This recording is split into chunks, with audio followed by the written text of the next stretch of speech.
LOA Today. I'm Walt Thiessen. With me today is the woman who knows how to set personal boundaries, Alex Standy. This is your daily dose of happy. We are so happy you decided to join us today. We're especially happy whenever we see Alex's smiling face and purple background and all of the sparkles and so forth, because then we know it's Thursday, and Thursday's a good day because of that. How you doing, Alex? Good to see you. I'm all right. Hanging in there. Good. That's a good thing. We also have a special guest joining us today. Her name is Cheryl Ilov. I hope I pronounced your name right, Cheryl, because I didn't ask you before we got going. But you did. I did. Okay, good. Good to know. But Cheryl has an interesting little motto that she associates with herself. She says, "Look like a woman, act like a lady, move like a ninja, and think like a warrior." That's going to be a good starting point for a conversation right there. I think that's probably where we will start. But Cheryl, welcome to the program. How are you doing today? Thank you for having me, first of all, and I am doing fabulously well. Ooh, we like that. Fabulously well. That's really good. And it's an honor to be here. Thank you for having me. Glad to have you. So tell it. All right, I gave you a little tagline. Where did that come from? That's kind of cool. Well, that came at about 3 o'clock in the morning several years ago when I woke up sweating in the middle of the night, which happens to women my age. But that's when I think with those little nighttime moments come incredible moments of creativity and clarity. And I was trying to come up with something that was catchy. I was starting to teach some self-defense classes for women only, and then women and girls. And I wanted to come up with something that was really catchy, but everything just sounded so meh, just not interesting at all. And then I woke up that one night at 3 o'clock in the morning and went, this is it. So I just shot out of bed, wrote it down, and the next morning I just started using it and promoting it. So yeah. Because it is possible to look like a woman, act like a lady, move like a ninja, and think like a warrior. And it totally fits your background, because not only are you an author and speaker and apparently a physical therapist, but you're also a martial artist and you're a dancer. Mm-hmm. And you also were a patient with chronic pain, which we're going to get into as well. Mm-hmm. And you're the author of a book, 2 books, actually. Well, tell us what the books are. Okay, so the first book I wrote the title is Forever Fit and Flexible, Feeling Fabulous at 50 and Beyond. And the motivation for me to write the book was, because I was a former chronic pain patient for 2.5 years when I was in my mid-30s. I was told I would never be able to have the life that I had before, the life that I wanted. I was told I would never be able to do my laundry and my grocery shopping all in the same day. Wow. Because the arthritis in my spine was so severe, according to the experts, that I would be bedridden. And then I was recommended to start applying for disability because I was going to need it. And I was 36 years old. Wow. Yeah. That's harsh to hear at any age. But then, yes. Especially, and I just looked at this doctor who told me that. And because it wasn't like digesting, like it was another language, I really didn't understand. I was confused. Yeah. I mean, how do you wrap your head around that? You can't. Certainly not on the first go. That's something that would take weeks to overcome. Well, and that could be the point too. If I kept hearing it over and over again, my brain would have accepted it. And I mean, I had been hearing it for 2.5 years, chronic pain, you're a chronic pain patient. And I looked at this doctor and I said, you don't understand. I'm planning on going back to ballet class. I love it. I love it. She laughed in my face and she said, oh no, you don't understand. You are a chronic pain patient. You will always be a chronic pain patient, but don't worry about it. That's when she gave me the spiel. And then she says, but we'll take care of you. And I'm like, okay, I have to step back here and think about this because it wasn't working out so well. For 2.5 years, I did everything I was told to do by the doctors, the physical therapists. I went to all my massage therapy sessions. I took the medications. I did and I can say this now because I am a PT. I did all the stupid stretches and exercises that the physical therapists gave me. But instead of getting better, I was getting worse. And after she told me that, I mean, I was absolutely just I was devastated. And I went home and I hit rock bottom But a few days later, I had one of those mental head smacking moments that just come at you, like a 2x4 out of nowhere. And it was like, wait a minute. This is up to you to figure out. It's on you. It's not on them. Obviously, what we're doing now is not working. So I had to completely come up with a different strategy, which was really hard for me because I was a Western medicine trained person. I was a respiratory therapist for my first career. Oh. So, that's the things you do, what everybody tells you, take the meds, blah, blah, blah. Right. So it was like, okay, I just went out on a limb. I fired my entire medical team, much to their distress, because I needed them. And that's what they told me. I needed them to take care of me. I stopped taking the medications. I stopped doing the stupid stretches and exercises, which were a waste of my time. And I taught myself how to move again. I went back to how we learned to move when we were children. When we were babies in the crib, nobody came up to us and gave us these little baby barbells and said, okay, do 10 of these bicep curls. Okay, now put one hand here, and, press and roll over. And that's how you roll over in your crib. We learned by exploration. Right. And that's how we learned to move when we were babies and children, all the way up until we started school and we were told to sit down and shut up because now you had to learn. Where prior to that time in our lives, we learned through movement and exploring our environment and just through play. So that part of us kind of gets sucked out of us as we start going through school. And especially, okay, now we have organized sports, we have dance or gymnastics, or swimming, whatever. We have coaches who are telling us what to do, the right way to move, the wrong way to move, what's good, what's bad. So we listen to them, and all of a sudden that creativity and that playfulness and that self-exploration just goes away. So somehow, I don't know how I figured that out, but I knew that that's what I had to do. And the only thing I did add to my whole little routine or program was acupuncture. Wow. And it was a lot of work. It took about 8 or 9 months, but at the end of 8 or 9 months, I was completely pain-free. Wow. Congratulations, first of all. That's fabulous. That's amazing. Yeah. Thank you. Alex, does any of that medical story sound familiar?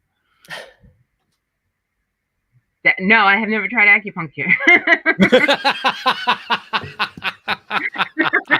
the only thing I haven't tried.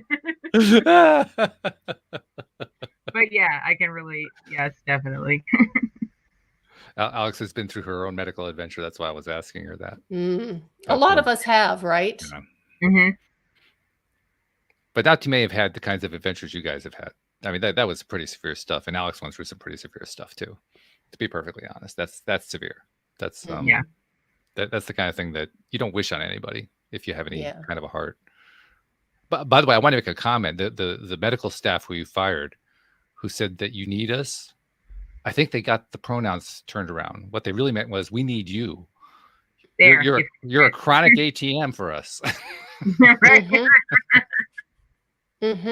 Yeah, and absolutely. And I really believe sometimes, and I don't want to diss on the medical community, although I've been on the receiving end too many times that it's been really bad. And I'm thinking, man, I am a medically educated person. I understand how things work. And if I can be so mistreated and misguided through my journeys, I can't imagine what people who don't have that knowledge of how the system works. So I basically had to turn my back on the system that I was trained in, for so long. And I'll never forget. And Alex, you really should try acupuncture unless you're afraid of needles. The needles are so teeny tiny. Oh, well, it's the bomb. It works so well. But the first time I went for my first acupuncture appointment, oh my gosh. Well, number one, I was so nervous. And it was on the office, the clinic I was going to go to was off of this big main street, which had so much traffic. And I went right after I got off of my shift. So I was still wearing bright green scrubs, which clearly identified me as a respiratory therapist at that hospital that was just right down the road. So I thought, oh my goodness, everybody else who's going home after their shift, they're going to see me. I wanted to like find a trench coat and a hat and, you know, glasses with a fake mustache so I could be done, you know, in disguise. I didn't want anybody to see me because I was just so embarrassed that I was so desperate. I was trying something so woo-woo and so weird. And that just launched me on a whole new level of healing. Wow, that's really something, and that's also impressive. We've had a lot of medical personnel on the show this year. I don't know why this year in particular, but for whatever reason, we've had quite a few doctors and alternative doctors and nurses and just a bunch of people on.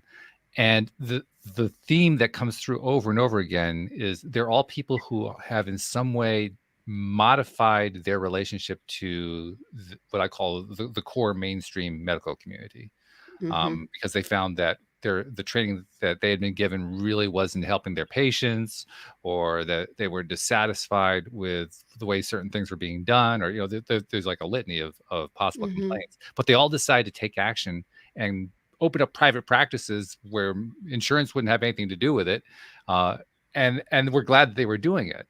So to hear you tell your story doesn't really surprise me at all, but I can certainly imagine from your perspective, like you said, just how mortifying that would be, because the training you get is this is the way everything works. And all of the other alternative things. And back then, I mean, that was 30 years ago when this happened to me. And back then we didn't have as many alternative modalities available to us. They weren't mainstream and people didn't know about them.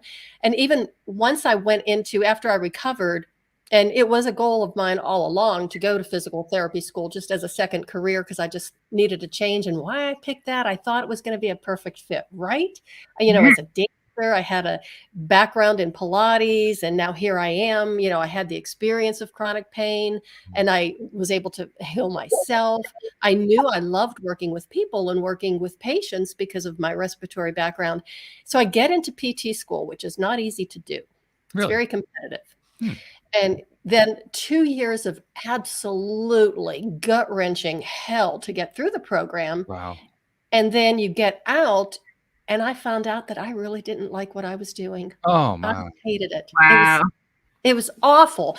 And I thought, okay, I had to sit down and have a talk with myself and say, self, what made you think that this would be the right thing to do when it really didn't help you that much when you were going through it? You didn't, you know, benefit that much as a patient. But I figured I understood a lot of things, so I'd be very effective. And the way the system is set up, you really can't be effective because you're not the one that's really working with the patients. The aides and the PT assistants are. You're the one doing all the paperwork and all the really fun administrative stuff. You know, it's like, you know, oh, why did I do this? So it actually hit me, another one of those, you know, that I keep getting like those mental head smacking moments, or the 2x4 across the head, that I was sitting in this horribly boring meeting, just wanting to, you know, what have I done to my life? And then all of a sudden it hit me. It was like, wait a minute. That was about, you know, late 90s, let's say 99. And Pilates was starting to make, you know, a big debut. I had been studying Pilates for myself since 1983. And so I'd gone through a whole lot of Pilates. Once I graduated PT school, I went through 2 different professional Pilates trainings. And I'm like, what am I doing to myself? I can go out on my own, because there are some people who really didn't have great backgrounds who were opening Pilates studios. And it was like, I can open up my own clinic specializing in Pilates-based rehab and conditioning. And boom, that's what I did in 1999. And I ran my own business, just like no insurance, cash only. I added something called Feldenkrais to my practice as I went through that training. And yeah, I did that for 18 years. And I closed my physical office in May of 2017. Wow. So it sounds like it was quite successful, and sounds like it was probably fulfilling for you to stay that long. Incredibly fulfilling, because I had no staff. I had no boss. Well, I had a boss, but I really like her. You know, we would argue every now and again, are you sure this is the right thing to do? So we would have meaningful conversations. But it was so rewarding, because a lot of the clients, I did not get patients. I don't have patients. I had clients. Okay. And when they would come to me, a lot of the clients that walked through my door were like where I was. They had had the same experiences. They were told either, this is it, you're never going to get any better. Just, you know, deal with it and learn how to, we'll manage it, that was what I was told. We'll manage the pain. And a lot of these people were like, no, there's more that I want. Or they'd gone through to traditional physical therapy. And once the insurance said, you're done, they hadn't achieved the level of function or recovery that they wanted. So, but there they were lost, looking for, what am I going to do now? Where do I go? And I had a couple of chiropractors find me. And so they would refer a lot of their patients to me. And I would always tell them, I am not going to fix you, but I will teach you how to fix yourself. Which is great. Nice. That's really the best way. And so much diametrically opposite from what you received. I mean, the reason I just wanted to give you a little heads up on why I asked that question earlier the way I did. Well, isn't it the other way around that, basically you were their ATM?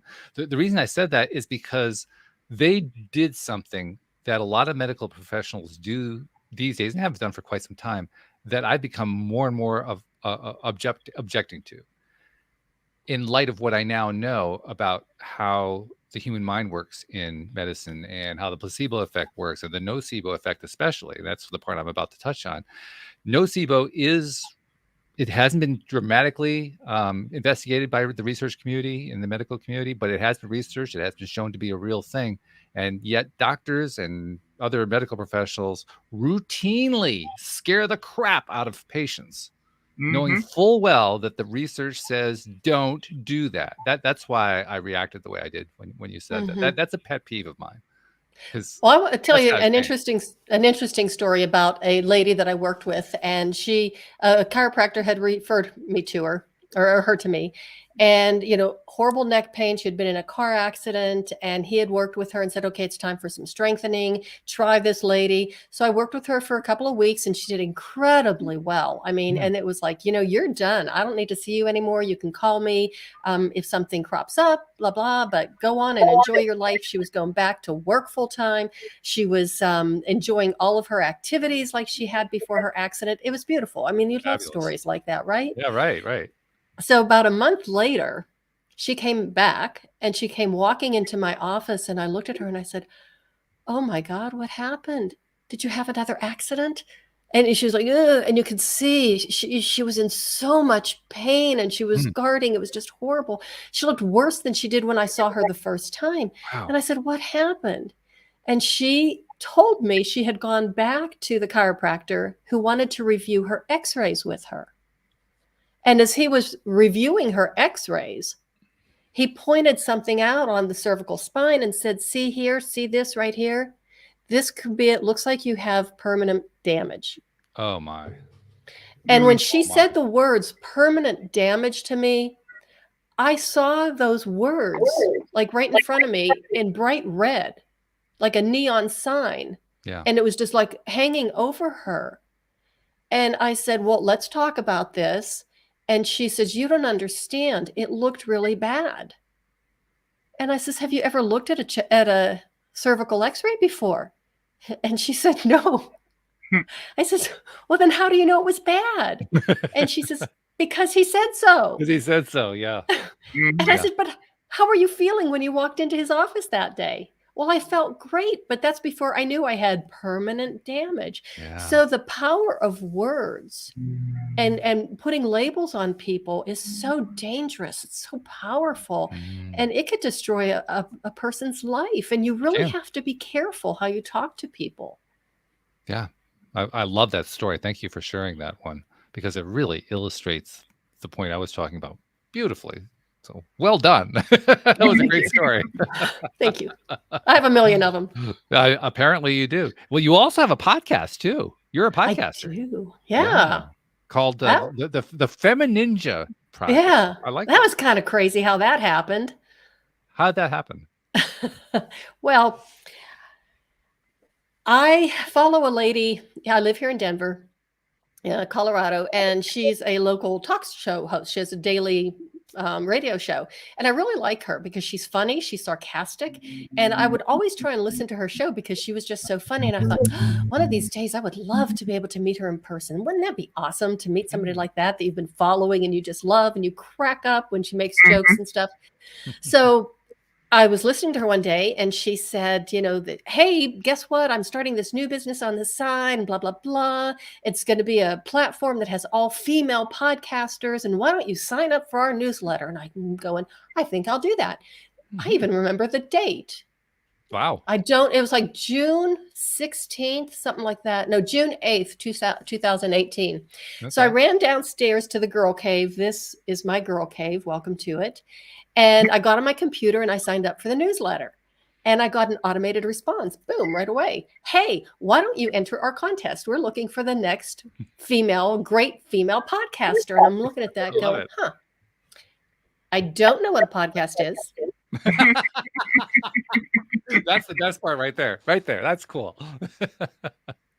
I don't know why I would ever possibly want one. People have told me to look into it because they think I might be good at it. If I enter this contest, I might be able to learn something about podcasting. Sure. So then years down the road, if I ever decide to do something like that, I'll have some skills. And last, but the most important point was maybe I'll get to meet her someday in person. Well, I entered the contest. It was 8 weeks of the most incredibly unbelievable, horrible stress and anxiety. I'm a baby boomer. I'm not good at technology. I really had nobody to ask. She didn't coach us as much as I thought that she would. It's like, good luck. If you don't know what you're doing, ask a teenager. And I'm like, hey, my closest teenager is 1,500 miles away. Wow. So anyway, I did not win the contest. I did get invited to join the platform, basically because me and 3 other women had the wherewithal to go through the entire contest. We did lose a few along the way. So I was on her platform, for about 9 months and decided, okay, it's time to go out on my own. Ah, very good. Good for you. Cool story. I like So, that. That was a long time ago. That's a self-empowerment story. It's a self-empowerment story, and I'm all about self-empowerment. Because so many times, and Alex, you might be able to identify or relate to this, there have been so many times when my power has been taken away from me one way or another, sometimes in very subtle ways, sometimes not so subtle. And even there's been times when I actually have just given my power away to somebody else. And once you realize that that's happening, and once you learn how you can take your power back and step up to it, magic happens. And so that's why the podcast basically is about personal empowerment and overcoming obstacles, finding your voice, standing your ground, and my personal favorite, restoring human dignity one person at a time. Very nice. Does that actually does that ring a bell for you, Alex? A little, yes. Does it? Okay. Just a little? Just a little. Just a little. I don't think I've ever given away my power, but I've definitely had that feeling before. Yeah, because you're always such a personal boundary person. I introduced her that way on the intro. It really is true. Her boundaries are incredibly strong. Yeah. Really, really strong. Good for you. Yeah. And, most of us don't have good boundaries, I think, especially as women. And it takes a while to be able to step up and say, you know what, I'm not going to do this anymore. But having good boundaries to me means being flexible, but still having that line in the sand that people don't cross. Yeah, when you were going through, Alex has been through a number of really crazy stuff where physical, medical kind of stuff is concerned. And Alex, when you were going through your first stuff, I think it started in like high school. Were your boundaries that strong at that point? I couldn't remember that part of the story. I think they were, but they could have been stronger. Wow. Oh, okay. All right. Which fits your personality. I mean, Cheryl, once you get to know Alex, literally, the hardest thing with Alex is getting Alex to actually say long paragraphs of stuff, because she's so concise about what she says. And she's so concise because that's all that needs to be said. I mean, talk about a personal boundary right there. That's all. I've just said all that needs to be said. Why should I go on? That's your philosophy. Am I wrong? Period. Yeah, exactly. I mean, the ultimate in personal boundaries going on right there. Oh, that's great. So that's what I was curious. I wasn't really sure where it all started to kick in for you, but okay. It sounded like it had already kicked in pretty good at that point. Yeah. I think I get it from my mom though, just not knowing what not to put up with and what to put up with. And also from dealing with my dad. I'm like, no, if I'm not going to deal with it at home, I'm sure not going to deal with it from the kid down the street. True. Very true. So, yeah. Because you had that history there. Yeah, that makes a lot of sense. So, all right. Well, Cheryl, let's get back to your story. So you started the Femininja Project and you decided to go off on your own. How long have you been doing it now? Well, oh gosh, that was probably August of 2019 was when I went out on my own. Oh, okay. So it has been a while. And then, of course, again, baby boomer. The way I was doing my interviews, I would have people come over to my house and we would just record an episode right down here in the girl cave. There have been a couple of times where I actually would travel. I'd take my computer and I'd go to the person's office or home or whatever. And so then I was getting pretty good at it. I was getting very comfortable and it was like, okay, I finally figured out all this technology. Whew, I can breathe now. And then, 2020 comes along and it's like, oh God. At this point, as you have told me already, how addictive podcasting is. And yes, it is. And it was like, oh my goodness, I cannot stop and I can't have people come to my house. So I have to learn more technology. So at that same time, I was down here in my girl cave trying to figure things out. And, just getting so frustrated. And my husband is retired now, but at that point he was still working in medical sales. And his product line was respiratory therapy products and anesthesia equipment. So you could imagine what his life was like. His life was hell. Yeah. It totally was hell. And he couldn't go to his contacts or go to his, customers. So they're troubleshooting over the phone. When you're talking about life support equipment, that's really not a great way of doing it. But he could not physically be there. And then he's trying to fulfill their orders and stuff. And of course, they were going through respiratory equipment. So anyway, he's like directly above me in his office. And the air was just thick with dirty words and blue words flying around as we were trying to figure this way around this new technology. But finally, I'm very fortunate. I have an incredible, I'd like to call it incomparable stubborn streak. Ooh, that could actually be good. That could actually be very good. It served me well. So I was just too stubborn to give up. It's like, I'm not going to give up at this point. I've come this far. So that's basically my MO. And now I have recorded 217 episodes. Wow. I think, but I'm working so far in advance because I do pre-record. And I have so many people wanting to be on the show and I don't want to turn them down if they're, oh man, this is going to be a great guest. So yeah, I've got a lot backed up, which is good. That's a form of personal boundary right there. I do the same thing. I have to be very selective about who I invite onto the show because there are so many people who want to get onto podcasts. They've learned that, there's a great way to reach an audience that I haven't reached yet. Which totally makes sense. So it teaches you to be selective and say, what do I really want? What am I really looking for? And what are my listeners looking for? What do they want to hear? And so, I think I'm doing something right, but if you have any pointers, I'm always open to suggestions. The fact that you've done over 200 episodes means you are doing something right. Guaranteed. Well, let me go back to the beginning when I started. So the same woman who had the platform, she stopped doing it about like 2020. Really? Yeah. So she has less than I think 100 episodes that she recorded. And I thought, isn't this crazy? Because I'm the one who didn't know anything. I was probably the least knowledgeable out of the few women, that were doing the platform with her. And I'm the only one that's still standing. Wow. Yeah. But it doesn't actually surprise me. I'll tell you why.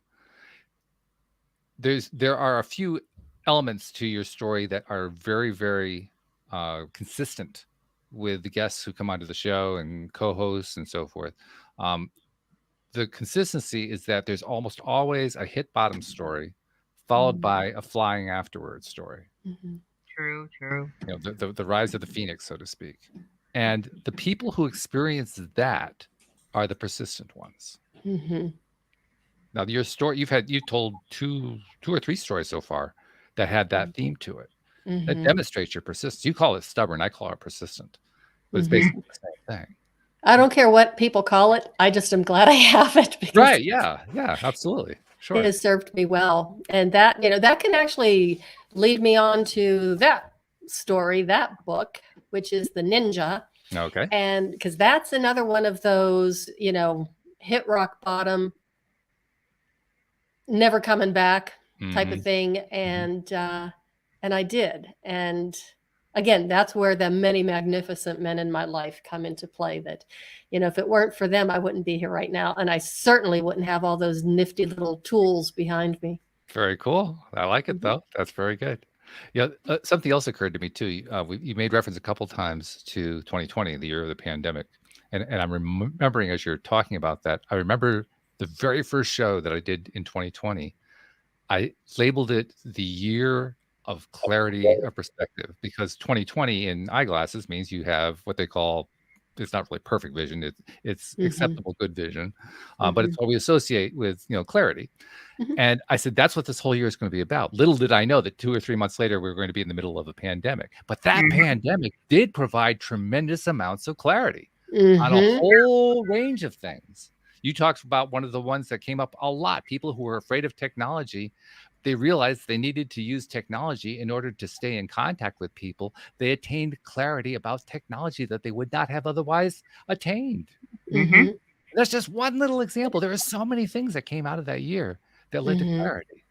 And I think, well, it made people either more resilient and more flexible in their thinking and in their behaviors, or it did the opposite for some people. They were just kind of like froze and clammed up and didn't know what to do. And for those of us who are truly survivors, and and I'm talking about the spirit of surviving, no matter what it takes. And that's kind of like the warrior spirit.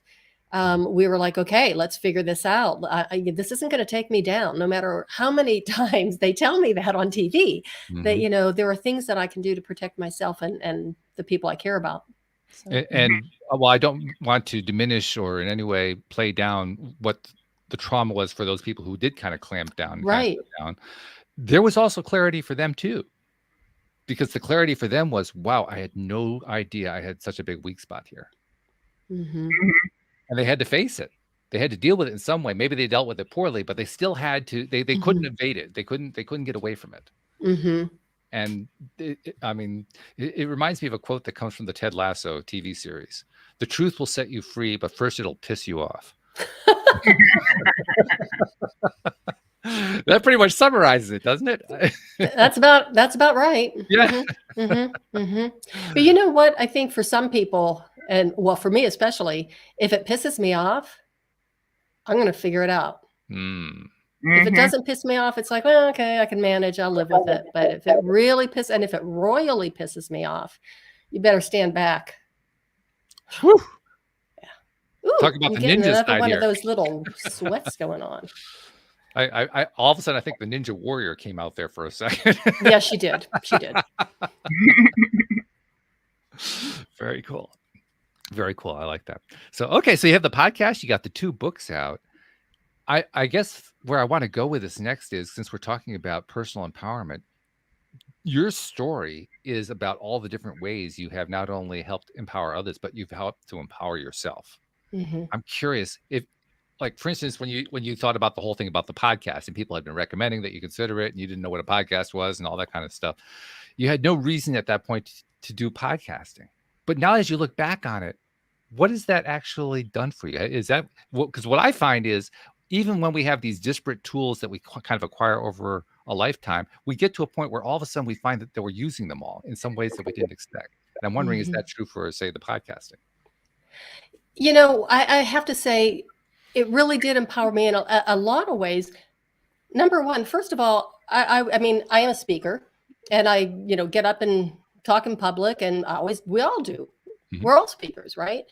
And, I had done a lot of public speaking, but not only that, I even during my careers, I would do a lot of teaching in services to staff members, family members in different organizations. So that was natural for me. But when it was like talking about myself, I would just freeze like a deer in the headlights. It was just like, I can't do this. I mean, this is just, oh, and even like, I can't interview somebody. That was just, because I'd never done it before. But it's like, wait a minute, how many times have I had conversations with friends, conversations with strangers? It's just the same thing. So it not only forced me to learn technology, and not only did I learn it, people have said that I got really good at it. I think that's a little bit of a stretch, but I'm comfortable with it now.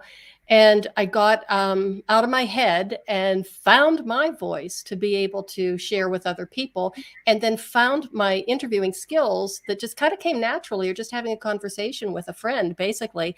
And so I got really comfortable with that. But the best thing that I had no idea was going to happen was how many wonderful people that I have met that I never would have met before. To hear their stories and to have them share them on my platform, it's just such an honor. And now, because of the pandemic and because I had to learn technology and, how to do them remotely, I talk to people all over the United States, Canada, New Zealand, Australia, Germany, the UK. I mean, I talked to people, Ireland, all over the world. And it was like, wow, this is incredible. Yeah. I know exactly what you mean. What you're talking about is one of my favorite things, perspectives. You gain all of these perspectives, and you learn so much from all of these perspectives, even the ones you don't like. I like to emphasize that part. I have learned more from the ones I didn't like than from the ones I did like. Right. Not that I didn't like the ones that I did like. I like them a lot, but still. And this is really crazy. It's going to sound nuts, but I almost sometimes feel selfish. That it's like, oh, am I doing this just for me because I'm learning so much and I'm really having a good time with the guests? But then we go into the post-production and all that stuff and all the work. And it's like, no, I'm not just doing it for me. I am doing it, as a purpose. But and I just shake my head going, wow, it's so empowering to hear those stories of empowerment from other people. And that's why I keep doing it. It's almost like this energy just keeps building. And when people share their stories, I really believe we can make the world a better place. I think so too. Yeah. Very and true. By the way, on the topic of selfishness, I just wanted to put in there that even if it was totally selfish, which is often poo-pooed, I think actually it's a very good thing, but I won't go down that route right now.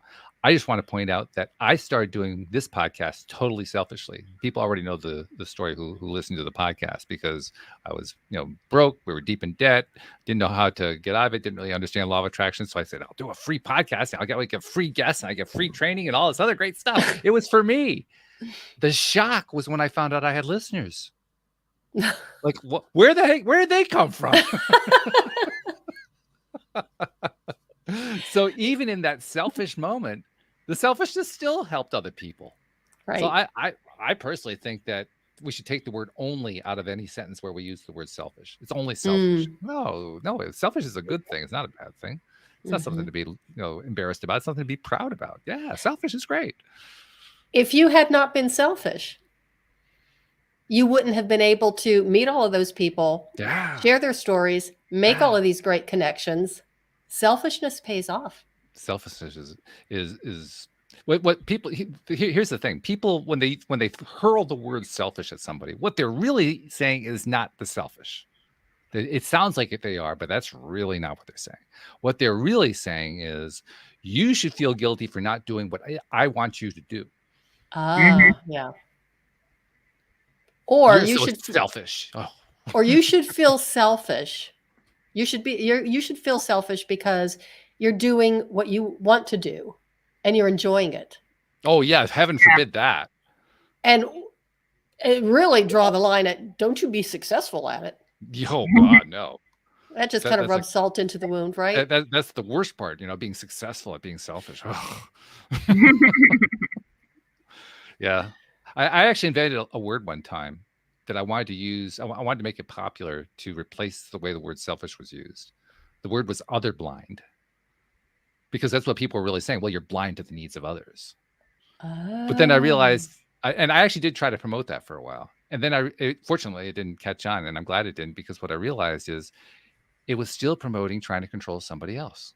Mm-hmm. Mm. And that's the whole, that is entirely the problem. That's the opposite of what you want. Yes, well, it's the opposite of what I want, but it's really the opposite of what the theoretical blame about selfish is all about.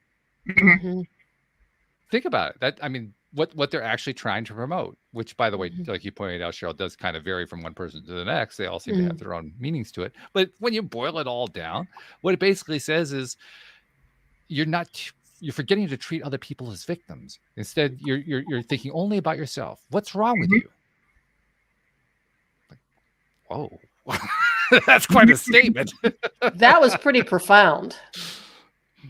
Well, yeah, I guess it is profound. I think what it is shocking. When you say it that baldly, that boldly, because we're not supposed to say it that way in polite society, right? Right. That kind of takes all the power away from the accusation.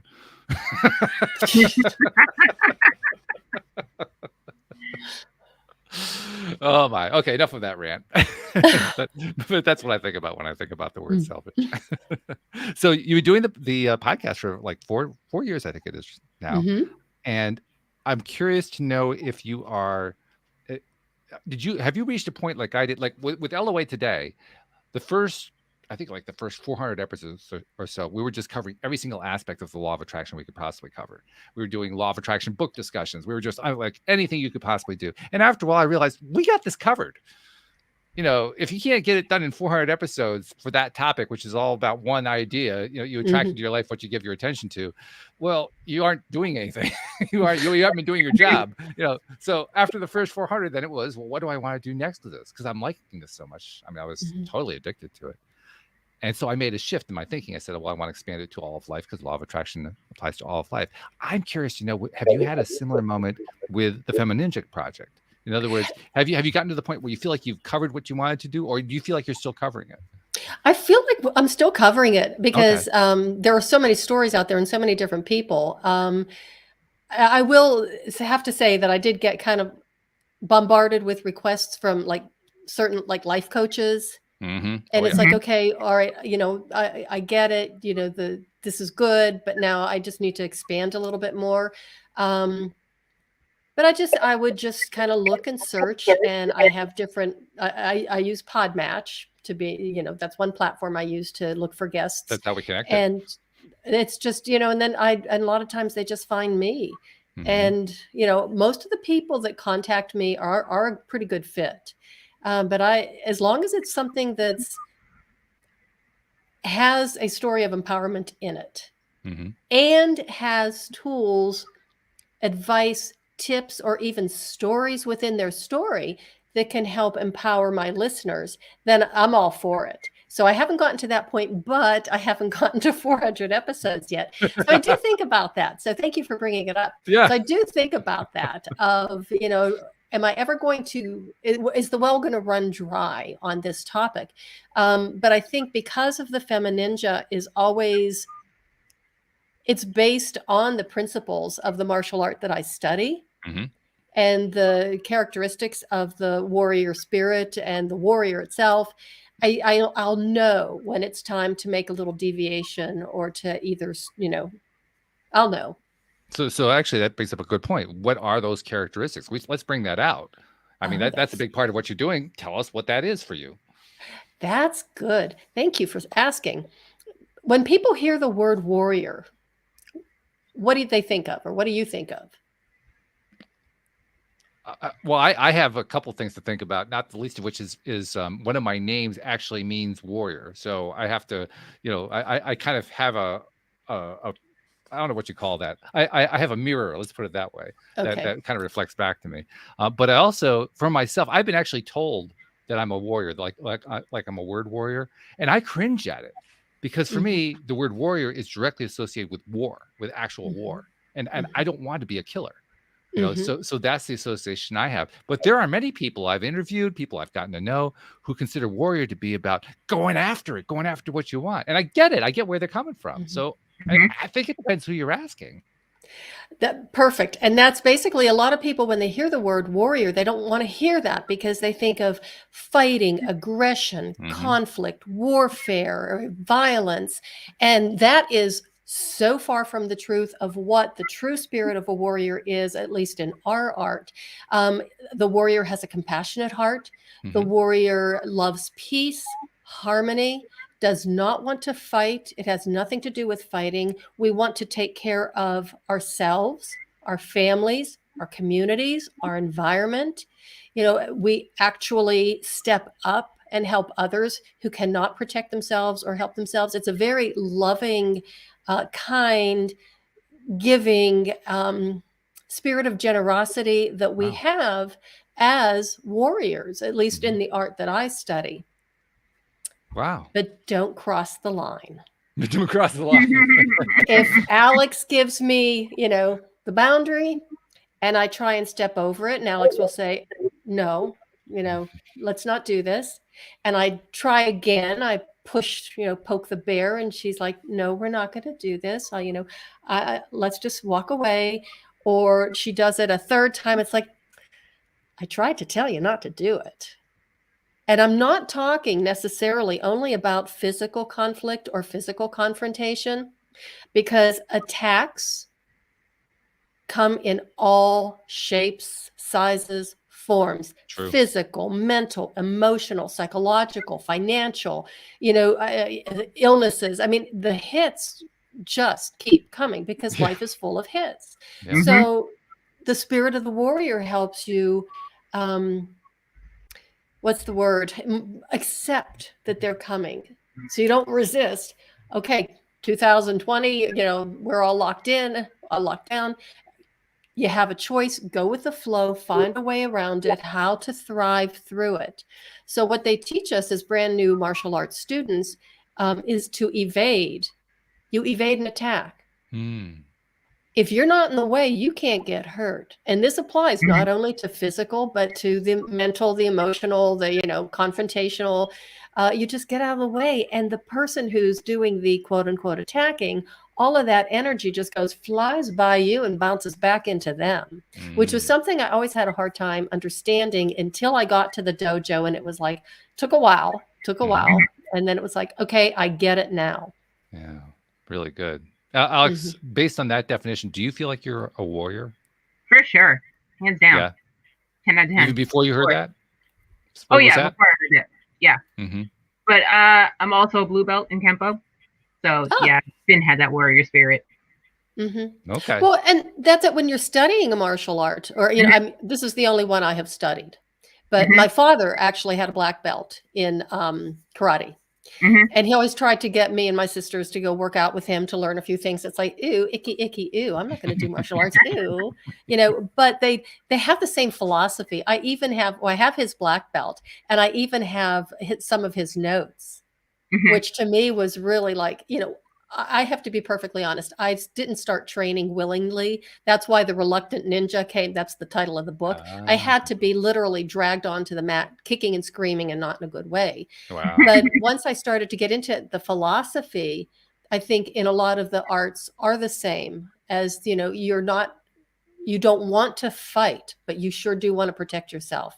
You don't want to initiate a fight, but if somebody's picking on your kid, you're going to step in.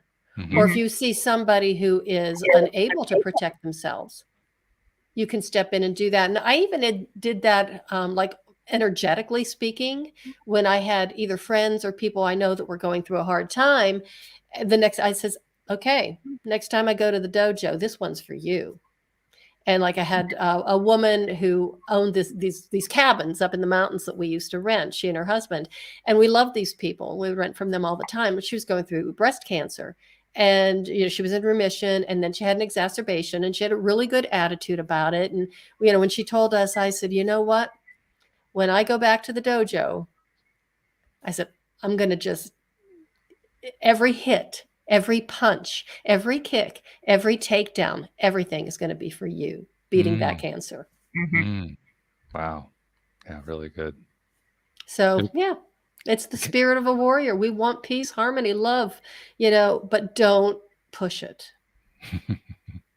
You're kind of reminding me. One of my Monday co-hosts named Louis D'Souza is a black belt in karate, I think. I can't remember which discipline it is. But he tells this story. He's told this story a few times, how he was out at a mall. He lives in the UK, near London. He was at a mall, a shopping center, and a group of young thugs tried to mug him.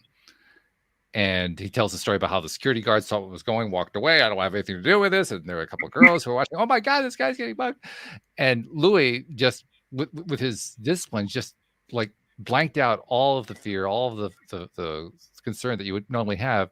He turned his body into a shield so that when they tried to punch him, the punch didn't get through and so forth. And he's literally walking along while they're trying to attack him. And he said the thought that kept going through his head was, how can I keep from killing them?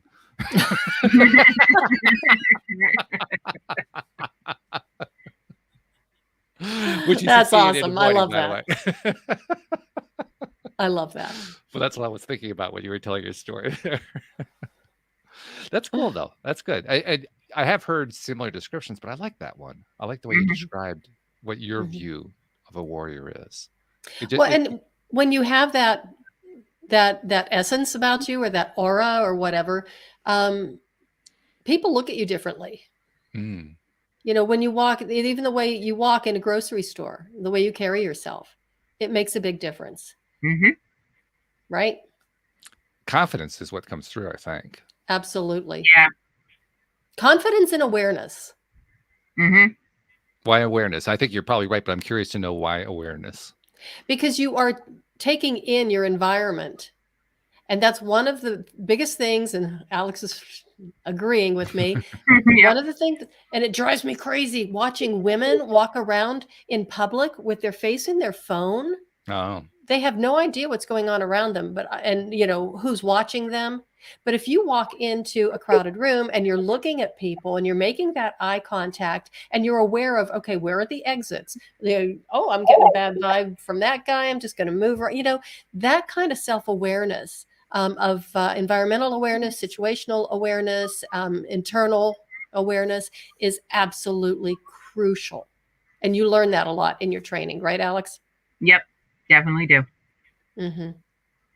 Which makes total sense. You're on guard to make sure that you're not about to be attacked.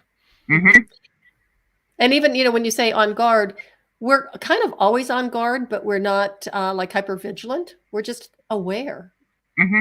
Which is much better, because you really don't want to attract anything. No, you don't want to get that thought process going that starts making stuff like that happens. But you can still be aware, and that awareness is still going to serve you. You don't get worked up about it is all, right?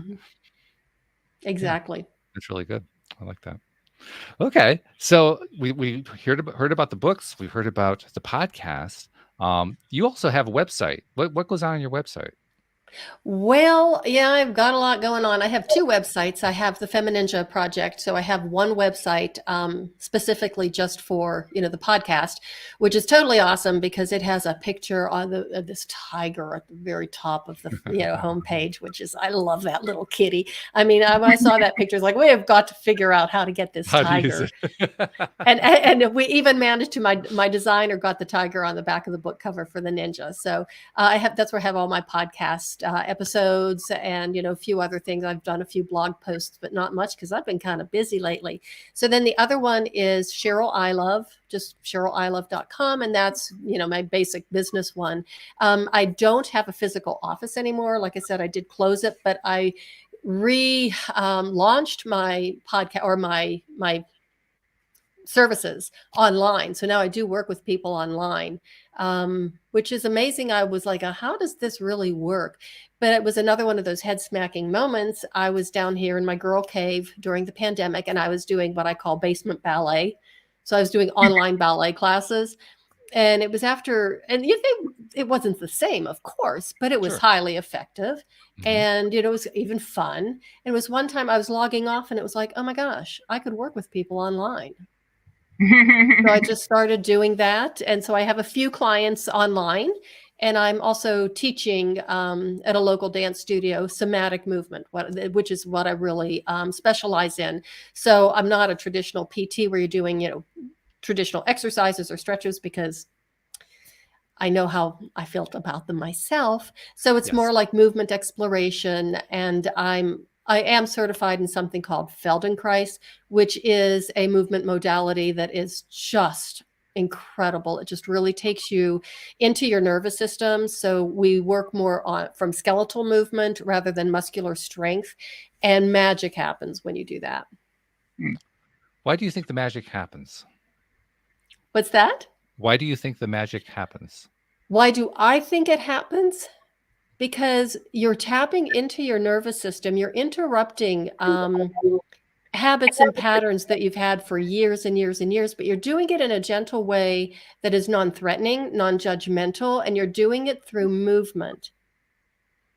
And it is just so incredibly powerful because excess muscle tension just melts away. You start walking taller, moving more easily. I remember when I was going through my training and I went to ballet class, I was probably, it's a 4-year training program. It's pretty brutal, but boy, it was worth it.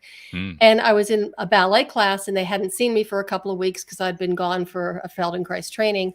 And when I came back, one of the dancers that I've known for a long time came up to me and she says, "If your legs get any longer, we're going to have to raise the ceiling." And it was like, oh, a choir of angels began to sing. I don't care how much I'm paying for this training. If that's all I get out of it, yay.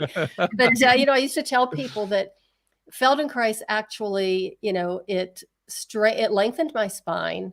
It loosened my hips. It opened my heart. And it made everything so much easier. Wow. How did we not end up talking about this like for the vast majority of the show? I don't know, but we didn't even talk about how I got into martial arts in the first place. And my goodness, you need to buckle up for that story because it's a wild one. Okay, so we got like 3 minutes left. Which one can we get a piece of? Okay, let's get a piece of. Which one would you like a piece of? Oh, let's do the martial arts story. Okay, so I was 44 and I met a man. He was an acupuncturist. I walked into his office for the very first time. And when he started putting needles in my legs, dancer's legs, he got a faraway look on his face and he said, with your legs and my coaching, I could teach you how to kill with these things. I'm lying That's there. an interesting come on. That's a lot of men say, come online. That's what it is. And it really, I don't think it was. I'm laying there on the table going, who thinks like this, let alone says it out loud, right? And then my next thought was, where's my purse? Because I'm going to grab my purse and run.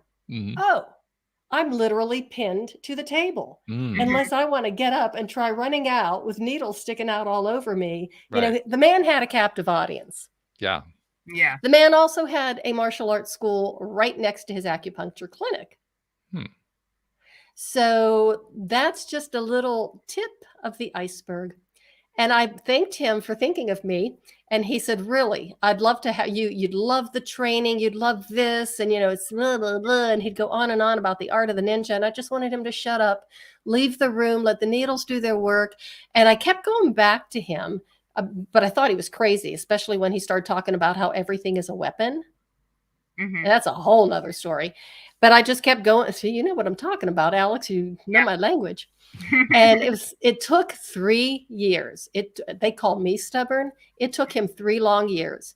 And I finally said, full disclosure, I had a really bad trauma right before I met him. And I never told him about it. Wow. And it came spewing out of me about a year later, as trauma always does. And then his campaign to get me on the mat went into high gear. I kept saying no. And finally, it took 3 long years. And finally, I said, okay. He wore me down. I couldn't fight anymore. I had nothing left. And I said, okay, I will take a few classes just to prove to you how much I am going to hate it. And then I'll quit. Wow. 10 years later, I became his first female black belt. Wow. Since that time, in 20 years of training, of teaching, he never had a female get that high of a rank. And to this day, only one other woman has done it. And she's 30 years younger than me. Wow. Congratulations. Thank you. So there's a whole lot to that story. Not the least of which is he really needs to learn a new marketing method. But besides that, But beside that part, I mean, wow, yeah, that's pretty impressive. Yeah. No, Yeah, his marketing's I'm onto it. good. He's weeding out the weak ones. That's what he's doing. Oh yeah, sure. Yeah. You know, it's really funny because people will even say to me to this day, "Oh, he saw something in you. He knew you were going to be the one. He knew that you were going to be his first female black belt." And I would laugh so hard I would almost pee my pants because I thought, "No, I'm the least person in the world. I'm a ballet dancer. I'm a prissy little thing. I don't do stuff like that." And you know, I think he's surprised. He was just as surprised as I was when I got to a certain level that it was like, "Oh my God, I might actually get it." I believe that. Yeah. Mhm. And we're still great friends. I still train with him 3 times a week, and I give you a lot of credit for that too. That's not easy to turn a relationship. That was a relationship that could very easily have gone bad, and you found a way to turn it anyway. That to me, that shows me more strength than actually taking the martial art class. well, if you read the book and you hear some of the stories, it's amazing how the relationship changed and shifted and changed and shifted and changed and shifted. And that was, I mean, it's amazing that we still love each other. Let's put it to you that way. I believe that. I believe that completely. Yeah. No doubt in my mind whatsoever. Hey, this has been really, really interesting. Really great getting to know you, Cheryl. Well, And thank you. first, one thing I got to do, I got to ask you, there's 2 things I have to ask you. First, for somebody who wants to reach out, maybe they're interested in what you were offering on your website, you know, the vitality and energy and all that kind of stuff. Maybe they're interested in pursuing that. How do they find you? How do they reach out and contact you? You can just go to my website, CherylIlov.com. If you do that and you sign up for my newsletter, you have access to 3 pre-recorded audio recordings of, I call them meditation through movement. They're basically mini Feldenkrais lessons, but nobody knows what Feldenkrais is. Now that they have a little bit of a hint, it is just mindful movement, and they're very relaxing. So you could do that and then just unsubscribe from the newsletter. You can just email me. You can email me info@CherylIlov.com. You can find me on pretty much all social media. I'm pretty active on LinkedIn. You can find me there. But if you can't find me, you're not looking. I believe that as well. Yeah. So, well, Alex, I got to ask you something here. You've heard Cheryl's story. You actually participated a little bit in your, expressing your side of what you're hearing as you're hearing those stories. But what is the one thing that I think grabbed your attention the most? I'm kind of guessing in my mind, but I'm kind of curious what your answer is. As you were listening to what Cheryl was saying for the last hour, what grabbed your attention the most? Ooh, there was a couple of things. First of all, she's really good at titling her books because I'm intrigued. Good. The Reluctant Ninja definitely got me. Also, women empowerment, and what was the third one? I think the whole concept of warrior, her version of it. That was a pretty cool definition, wasn't it? Yeah, definitely was. Good. One other thing I wanted to tell you or ask you about and tell you about, Cheryl, is you've been doing a podcast for a while. You got your books out. You appear on other people's podcasts. You do a lot of things where you're reaching out and you're talking to audiences like most of us do who are doing this kind of thing, many of whom you'll never see them, you'll never meet them. You know, they're taking stuff away that's valuable. Alex just identified some things that was valuable to her, but they're taking stuff like that. You're helping them in ways that you'll never see and you'll never hear about. And I'm making it a project now. I want to include you in my project. I want to thank you on their behalf of all those people you've been able to help so far and who you're helping going forward, because you deserve those thanks. So thank you for what you do for those people you'll never meet and you'll never see. Oh, thank you for saying that. And you're very welcome. And those people are very welcome as well. You know, I really believe that there is the spirit of a warrior in each and every one of us. And it means different things to different people. But if you can find that little space in you, that inner strength, and just find a way to help bring it out, you know, I think you'll live a much happier life. Words of wisdom to end the show on. So thank you, Cheryl Ilov, very much. Thank you, Alex, as usual. You were the usual Alex Standy, which we love so much. Thank you to our podcast listeners everywhere. We'll see you all next time here on LOA Today. Goodbye, everybody.